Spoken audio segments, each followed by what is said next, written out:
Hey guys, it's TheGameFace here and welcome back to episode 1 of my FIFA 15 career mode.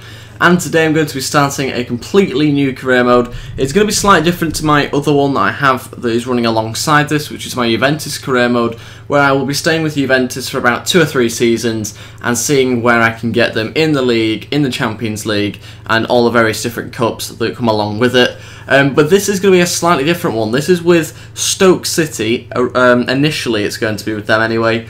And I'm going to be progressing through my career and joining new teams and basically just seeing where I can get to from Stoke City. Now, I've called the guy TheGameFace, and then I'm English. I've given myself shirt and tie, a navy shirt and tie as well, and I've set myself up to be the manager of Stoke City to start off with. Now, it's a big job to start off with. You could argue I should start at someone like a League 2 club, something like that. But I didn't want to kind of start too low, because then it would literally take like 15 seasons to get anywhere near to sort of Stoke's level. So I've decided to start off with Stoke City. Hopefully it's going to go all right. I can maybe do 1 or 2 seasons with Stoke, and then depending on what offers I get, I might move to a bigger and better club, whether it's in the Premier League or in the French League or any other league around the world, and then eventually progress to like one of the top teams in maybe 6 seasons time or something like that. We'll have to see how it goes. I'm not sure how it'll go because I've never really done something like this before, especially not recorded it. So I'm going to advance and see what sort of team we have at Stoke. I've given myself 60% extra on the budget just to kick myself off a little bit, and that is all good. So let's advance and see what sort of team I've got to work with. Now, you've got to quickly know I am also on world class, which means some of the games might be slightly difficult for me. Hopefully that gives a very realistic position in the table for Stoke. If we are going for like Europa League, then that would be brilliant, but we'll just have to see where we finish in the end. Okay, so here are the first 5 emails that I have received. The first one is saying that they would like me to get to the round of 16 stage in the Domestic Cup. Hopefully we can do that. I'd like to think we can go on a bit of a bigger run than that in the Cup. Also, they're saying that we need to look for a striker. Now, I might agree with that. I'm going to have to look at the team a bit more in depth first, though, before I start looking at specific players. And the scout there is just introducing himself, and we should be aiming for a mid-table finish. Now, I'm hoping to try and get in the top 10. I think that's realistic. Hopefully, top 7 will be even better. But we are going to have a quick look at the squad, and I'm going to sort a few things out, decide on what formation I'm going to play, and basically just see which players need to go and which players need to sign. Now, this is the team I'm going with to start off with. I've basically gone for pretty much the best team you can go with, other than I think Charlie Adam, who is basically in there just based on form and the fact that I do quite like his stats. They are very good actually for a 73 overall player. It's a shame about his physical stats really. Most of them aren't particularly good, but luckily his skill attributes are very nice. So we have put him in the centre mid position, or kind of CDM position there, and I've kind of left Whelan and Sidwell on my reserves, and I put Ireland onto the bench. Ireland I was tempted to play in the position that Adam is playing in, but Bojan has gone in centre attacking mid. I was going to play right mid, and then I thought actually I think I'll have a bit more impact there. Juve's obviously up front because he's the best striker we've got pretty much, and Arnautovic on the left. So the defence I think does need changing a little bit. Begovic I am happy with at the moment, he's 27, so that's pretty good. But I'm now going to go into my transfer list and list some players and decide what players I'm going to try and sign. Just so you know quickly, we do have 21.6 million to spend, which is pretty incredible, and I think we should be able to get some good signings for that. Okay, so I've listed quite a few players. The majority of them are defenders, and I think that's definitely where we need to improve. I've got a lot listed for loan purely because they're so young, and some of them I can't get rid of because they've recently just joined. But these are the 5 or 6 players, 6 players that I've listed, and Odin Wingy's the first one. I'm not a massive fan of him. He's 32 years old. He's not really going to have much to play in the team, so he may as well just go. Palacios, again, not good enough to be in the team. Whelan, I'm not going to use. Wilkinson is alright, but he's again not going to be a starter. I've got 3 right backs that are all 29 years old, and I need to get rid of them. I've got Cameron, who's also 29 years old. He is 74 overall and actually my best right back, but I am also getting rid of him. just leaving Phil Bardsley as my only right back. But obviously I'm going to get some fullbacks in and also some defenders in as well, because Wilson, who you can see here, I've also listed. I'm probably going to try and trade him out, actually, Wilson, because he is a fairly good centre-back for some teams. So I might try and get somebody in, and in return they can obviously have Wilson. So we'll see how that one goes, because Wilson isn't a bad defender, but he is on quite a lot of wage, actually. I didn't realise how much wage some of these players are on. That's pretty incredible for their overall. So we do need to sort that out, and I think we're really just going to try and sign some defenders, probably a few midfielders, and yeah, probably a right mid as well. So we'll have to see how that goes. I'm going to scout a few players, and I'll be back with some offers. Okay, the first person that I'm going to try and sign is John Stones. Now, first of all, we are going to inquire about him and see how much they're looking at trying to sell him for, if they are looking to sell him. And I'll probably include Wilson in that deal. Hopefully we can try and sign him.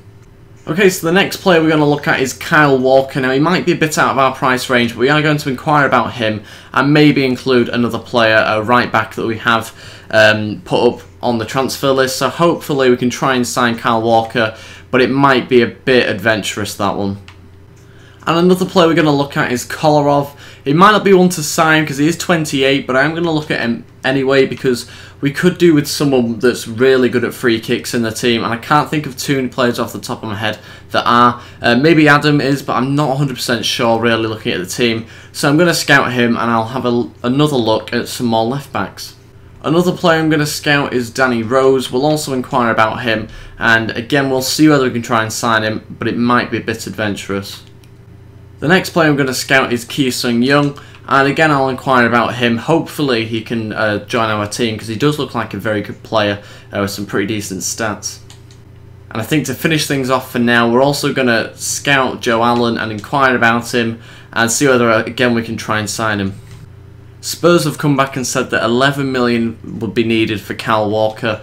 That's going to be a bit too much, I think, for us. We are going to try, and who are we going to chuck in? I think Jeff Cameron's probably going to be the most likely to chuck in. So we are going to put Jeff Cameron in, see whether they're interested in him, and we'll put 9 million. That's a lot of money, actually. 8 million is going to be a bit too much as well. We'll go with 6 to start off with and see whether we can try and sign him. Kolarov is also going to cost us about 10.5, which again I think is a bit too much. So we are going to chuck in another player. I didn't realise he was on 80 grand a week, Kolarov, so this one might be one that we're going to have to admit defeat on.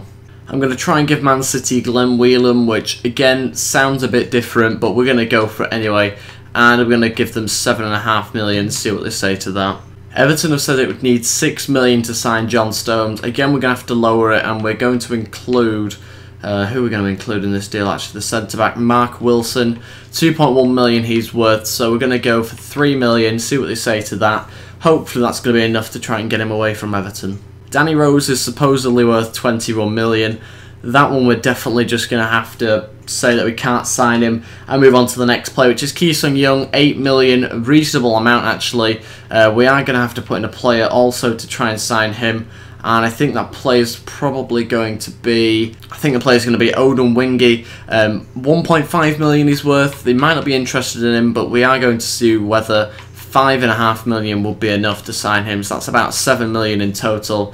Hopefully it should be about the right amount, but it depends whether they are interested in him. And the next player is Joe Allen. Liverpool have said that he's worth 10.5 million. I've chucked in Stephen Ireland, who's worth 3.4 million. And we are going to drop it down to about 6...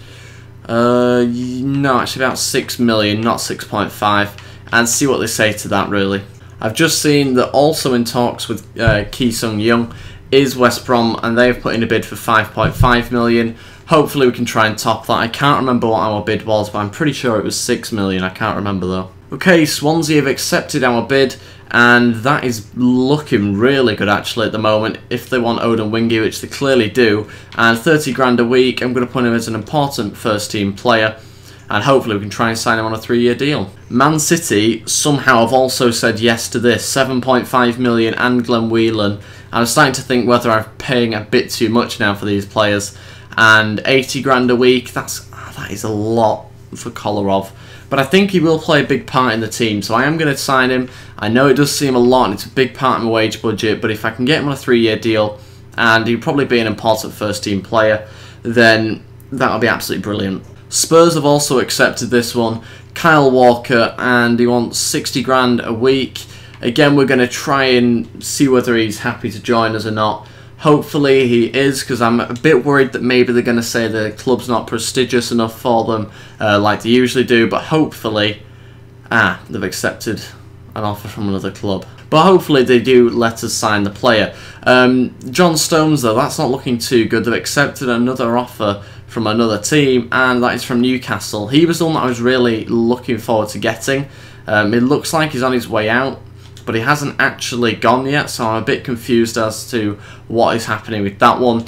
We'll put 4 million in Wilson, see whether that can change the minds. Otherwise, we've probably lost out on that one. Liverpool have rejected this offer for Joe Allen. They're not interested in the player we have included, which was Stephen Ireland. That was the one that I felt that we had quite a bit of a chance of signing, actually, just down to the fact it was Stephen Ireland that I put in there. He is quite a good player, one of our best players actually, but I do want to get rid of him because he doesn't really fit into the team. So it doesn't look particularly positive, the fact that they don't want him, so we're probably not going to be able to sign him. We might have to look at other players. Have a look at this transfer offer for Crouch and continue to look at some players that we're going to sign. Now, Crouch hasn't been listed, and Crystal Palace do want him for 3.4 million. It is quite tempting, but I'd like maybe 4.5 for him. Just because I think he'd actually be quite a good player still at the club. I know he's 33 years old, but I think his height is really good, and I can see him coming off the bench and performing quite well for us. But if they do match that, then I'm quite happy to let him go. We've made the first signing, and that is Ki Sung-young. He has cost us 5.5 million and obviously swapped out Owen Wingy, and hopefully he's a good overall. I'm not too sure what overall he is, but his stats looked good. Hopefully I'm right. Okay, 74 overall, which isn't brilliant, but at the same time he does have some pretty good stats. His short passing is 85 and his shot power is 82, so they stand out to me. He's 25 years old, so there's some potential for growth there, but he's definitely someone that will get on at least the bench, if not the starting 11, instead of Adam. Now, Kolarov has declined because he wants a bigger role in the club. I'm going to have to give him a crucial first team player on a 3-year deal, and hopefully he agrees to that.